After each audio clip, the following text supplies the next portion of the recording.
So titanium dioxide-free coatings, that is really a big thing at the moment in pharma and nutra, but how do you actually make them? And that's going to be the topic of our podcast today. 1, 2, 3, 4.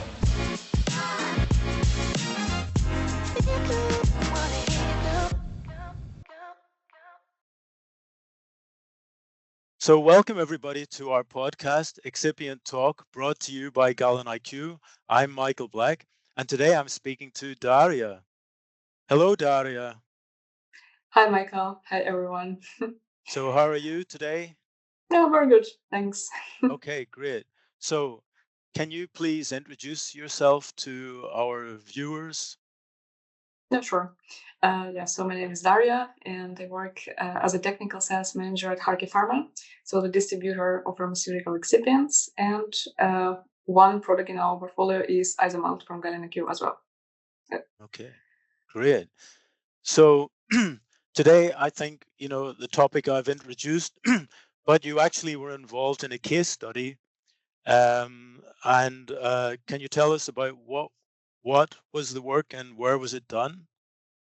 Sure. So this study was performed at Medical University of Gdańsk in Poland. So we worked with the professor Krzysztof Koll.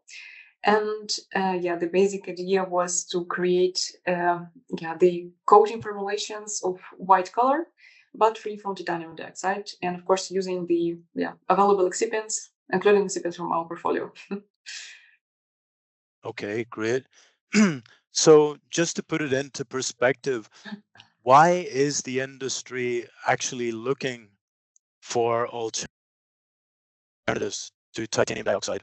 And, why is it such a big issue at the moment? Yeah, well, so titanium dioxide was banned for food in 2021. And of course, it was done because of some general toxicity concerns. And of course, the next moment, the discussion was about if it's going to be in pharma. And there were a lot of scientific opinion, scientific work done, investigation, and so on. And it was really also discussion from sense of practicality, because we know that titanium dioxide is included in nearly all the formulations of the drug products in the market, and if you ban it, so it's going to be a disaster. And so discussion continued, and last year European Commission at least claimed that now it's not prohibited to use for drug product, but applicants have to justify the choice of the excipient they pick for the formulation. I mean, same as before.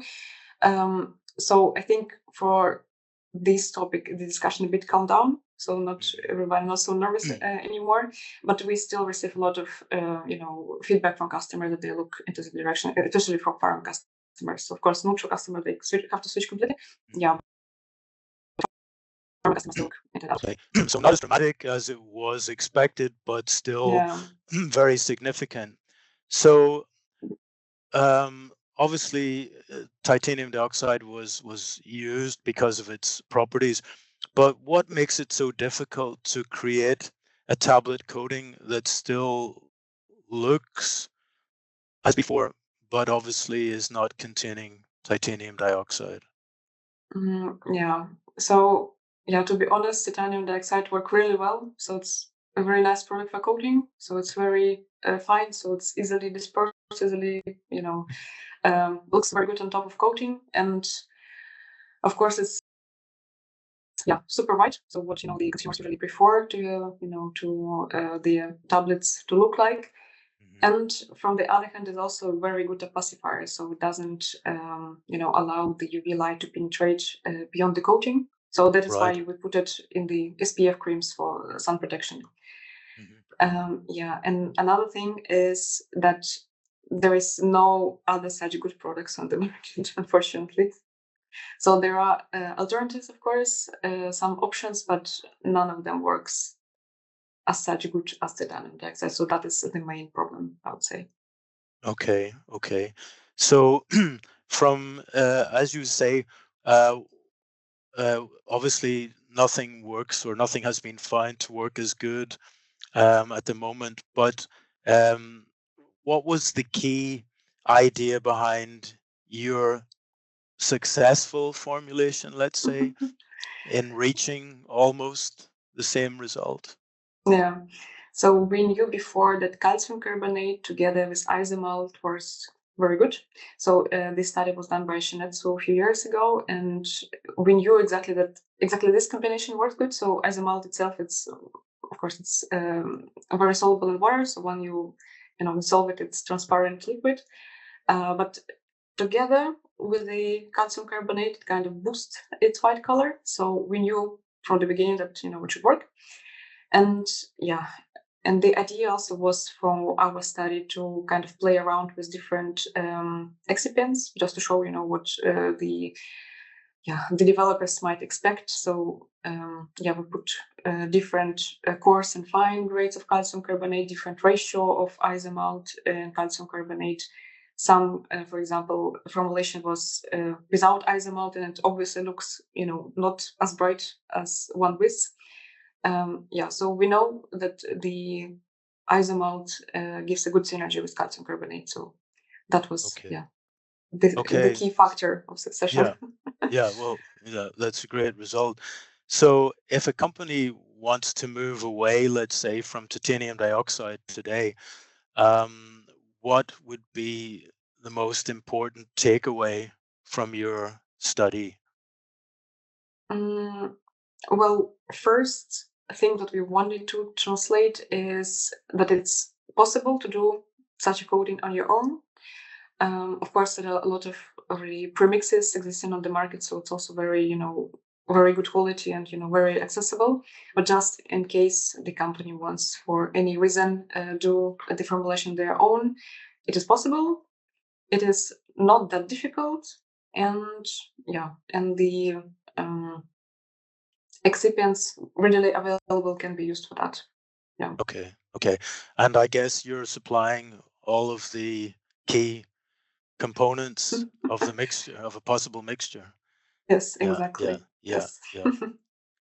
So looking back, what was the thing that surprised you the most in the study and its results? I would say something. It's not very surprising, but interesting to see was that with some materials there might be some incompatibilities. So we were reported that, for example, one formulation, after the polymer was dissolved and other components added, it just turned, into the gray, thick substance. So it, it was a big mess. So it cannot be, dispersed any further.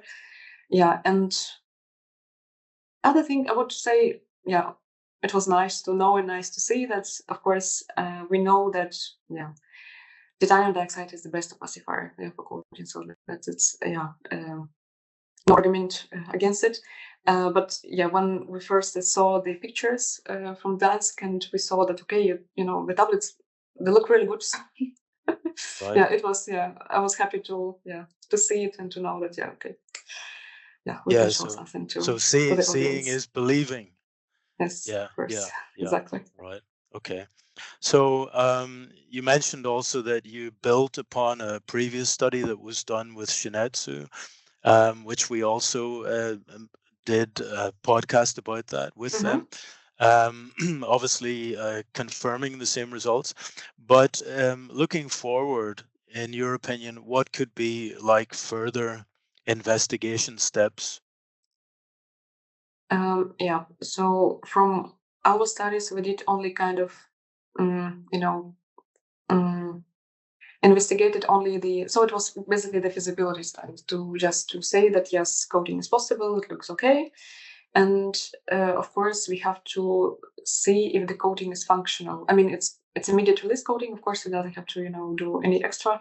But the purpose of the coating is not only to look nice, but to protect the drug inside. So I think it's important to test if if the light is not destroying the drug inside the tablet core. And one interesting concern might be that calcium carbonate is a basic material. So once it dissolved in the stomach, so does it affect the dissolution, of the drug? So I think it's also Right. interesting to check. Yeah.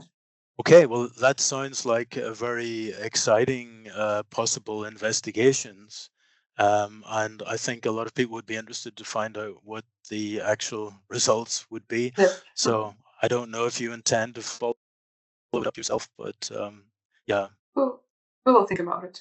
Okay, Sure. okay, great. So if you do, then of course we would love to have you back Of as course. guest again. So yeah, thank you for highlighting this today. You also have presented it in a poster form, which Mm-hmm. I saw recently, which is very nice.